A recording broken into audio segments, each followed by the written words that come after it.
Have you ever told yourself, tomorrow I'll get up with the sunrise? And then morning arrives, and you pull the covers tighter and whisper, just a little longer. Suddenly the whole day feels like it's chasing you. Plans slip away, work piles up, your head feels foggy, and by nightfall you're left wondering why nothing in your life seems to move forward. Most people assume success is a matter of luck, connections, or money. But what if the real dividing line between a forgettable life and a remarkable one is decided before daylight even breaks? Today, I want to share a story that reshaped the way I think about mornings. This isn't just another tale about early rising. It's about a truth hiding in plain sight, one that most people walk past their entire lives without ever noticing. Hi everyone, I'm Mira, and welcome back to Hollow Light Stories, where every tale is meant to stay with you long after it ends. If you enjoy stories that carry real meaning, you've found the right place. Settle in and let me take you somewhere that might just change how you look at every morning from now on. Tucked far from any busy city stood a quiet settlement called Mossbrook. It was ringed by golden wheat fields, thick woodland, and a slow-moving stream. Each dawn, the birds broke into song across the valley, but hardly anyone was awake to hear them. Nearly the whole town was still asleep. Among the residents of Mossbrook lived a young man named Corin, 22 years old, full of big plans. He wanted to build his parents a proper home. He wanted his harvest to outshine everyone else's in the region. He wanted the town to finally take him seriously. But every night he only spoke about the future he imagined, and every morning he stayed in bed long after the sun had climbed high into the sky. When people questioned why he had so little to show for his ambition, Corin always had an excuse ready. I need better equipment. I need more savings. I need the right break. I need more hours in the day. Deep down, he was convinced the world had simply dealt him a bad hand. Then, one dawn while the rest of the town lay sleeping, an elderly farmer named Old Thaddeus was already out walking toward his land. Thaddeus was the eldest person in Mossbrook, yet somehow the most vigorous. His fields consistently outproduced everyone else's. Neighbors constantly asked him what special soil treatment he used. He'd only smile and say, "It isn't my soil, it's my sunrise." No one quite understood what he meant by that. One evening, Corin finally worked up the nerve to visit him. "Tell me your secret," he said. "I work just as hard as you, and still nothing changes for me." Thaddeus studied him for a long moment. "Come find me tomorrow, before the sun is up." Corin nearly laughed. "That's it? That's the whole secret?" Thaddeus only nodded. "We'll see." That night, Corin swore to himself he would rise early. He even set his boots right beside his bed before sleeping. But when the morning air turned cool and the blanket felt too comfortable to leave, his eyes stayed shut. By the time he finally stirred, the sun was already well above the treeline.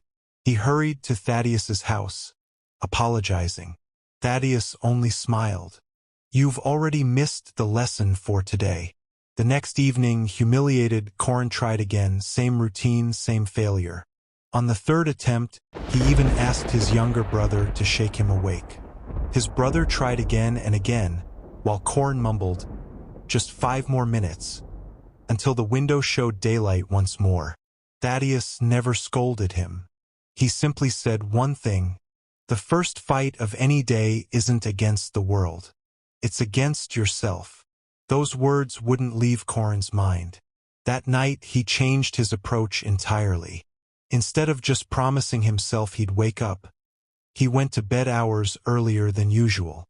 He skipped his late-night conversations with friends. He cleared away every distraction and let himself drift into a calm, early sleep. Before the sun rose, without needing anyone to wake him, his eyes opened on their own. Outside, Mossbrook looked like an entirely different place. The air was crisp, the sky was streaked with soft color, and there was nothing but the sound of birds. For the first time in years, Corin watched the sun come up. Thaddeus was already there waiting. "You made it," he said simply. They walked out to the fields together. Along the way, Thaddeus pointed to droplets of dew clinging to the leaves. "Look closely," he said. Corin smiled. "They're lovely," Thaddeus replied. "Once the sun grows strong, they'll vanish completely. Some things only exist in the early hours." They kept walking. A section of fencing had come loose overnight, and Thaddeus fixed it before any animals could wander through. A drainage channel had clogged, so he cleared it before the crops could dry out. Several young plants had begun to droop, so he staked them before they snapped. Corin realized these were all small issues, but left unattended, each one would have grown into something far worse. Thaddeus turned to him. "The morning gives you the chance to fix small troubles before they turn into disasters." The words struck Corin harder than he expected. As the days went by, Corin kept rising before sunrise, and he noticed something he hadn't anticipated. The mornings weren't valuable simply because they added extra hours to his day. They were valuable because those hours belonged entirely to him. No interruptions. No one asking for favors. No distractions pulling at his attention. His thoughts stayed clear. He mapped out his tasks. He inspected his fields carefully. He completed his most important work before most of the town had even opened their eyes. Months passed, and slowly, Corin's crops grew stronger and healthier than ever. His family noticed he laughed more, complained less, and moved through his days with new energy. One afternoon, a crowd gathered near the town square, marveling at the change in him. "Corin's turned things around," they murmured. "He must have found some secret." Corin only smiled quietly to himself, thinking back to those early mornings.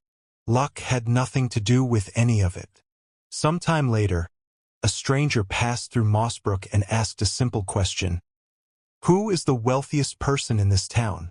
People pointed toward Thaddeus's modest little house. The stranger frowned. "But his home is so plain." One villager answered, "His fortune isn't kept inside his house." The stranger approached Thaddeus directly. "What exactly is your treasure?" Thaddeus pointed east, toward the horizon. "My treasure rises fresh every single morning." The stranger chuckled. "I don't see anything there." Thaddeus answered quietly, "Exactly. Most people never do." Corin overheard the exchange and thought about it deeply that evening. He came to understand something important. Sunrise is given to everyone completely free, but very few people ever choose to actually receive it. A year later, Mossbrook was struck by a punishing drought. The rains simply stopped. Crops withered across the valley, and panic spread through the town. Some blamed misfortune. Some blamed the weather. Others gave up entirely. But Corin stayed steady, because every single morning he had been walking his land, checking every corner. He spotted the first hairline cracks forming in the dry soil before anyone else noticed them. He began conserving water immediately. He patched every leak in his irrigation. He mulched the soil to hold in what little moisture remained. His neighbors, meanwhile, waited until the damage was impossible to ignore, and by then it was already too late. When the season finally ended, Corin had harvested enough not only to feed his own family, but to share with several struggling neighbors. The town began calling him wise. But Corin knew the real truth. His wisdom had started with nothing more than one simple habit: rising before the sun. One quiet evening, Corin finally asked Thaddeus, "Why didn't you just tell everyone your secret outright?" Thaddeus smiled gently. "Because some lessons only mean something once you've lived them yourself." Years rolled forward and Thaddeus grew old. One morning he called Corin to his side. "I have one last gift for you." Corin expected land, or perhaps savings. Instead, Thaddeus placed an old wooden clock in his hands. Broken, its hands frozen in place. Corin looked at it, confused. It doesn't even work. Thaddeus nodded. I know. Then why give it to me? Thaddeus smiled. Because my success was never built on this clock. He placed a hand over Corin's chest. It came from the clock ticking in here. Corin finally understood. The clock that mattered most had never hung on any wall. It was the discipline living inside a person. Thaddeus passed away peacefully not long after. But every morning before sunrise, Corin thought of him. In time, the town's children began asking Corin the very question he'd once asked Thaddeus. What's your secret?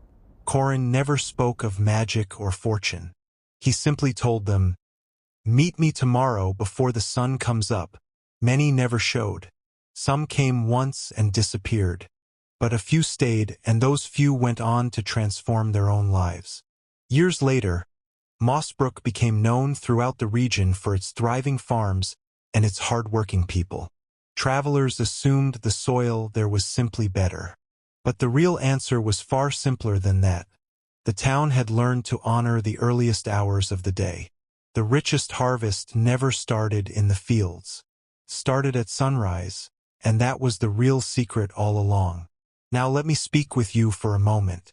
The first time I came across this story, I assumed it was only about waking up early, but sitting with it longer, I realized it's really about something much larger. Every morning hands us a quiet opportunity to become the person we keep talking about becoming. Most people wait around for one big break, but real change is almost always built from small, repeated habits. Mornings aren't special because successful people happen to wake up early. Successful people wake up early because they've learned to protect the calmest, clearest part of their day. This story shifted something in my own routine. I stopped treating mornings as something to just get through and started treating them as an investment. Even on days I don't finish everything on my list, I know I've already won the first fight simply by getting up with intention. I hope this stays with you the same way. Don't wait for motivation to strike. Don't wait for the perfect mood. Give the first hour of your day the respect it deserves. And one day you may look back and realize your entire life shifted because of a quiet decision nobody else ever noticed. If this story gave you something to carry with you, subscribe to the Hidden Chapters and stay for more tales that leave you with something real. And before you go, check out my earlier story, Stop Measuring Your Life Against Someone Else's. It explores how comparison quietly drains your happiness and your confidence. I think it can help you just as much as this one did. See you in the next story.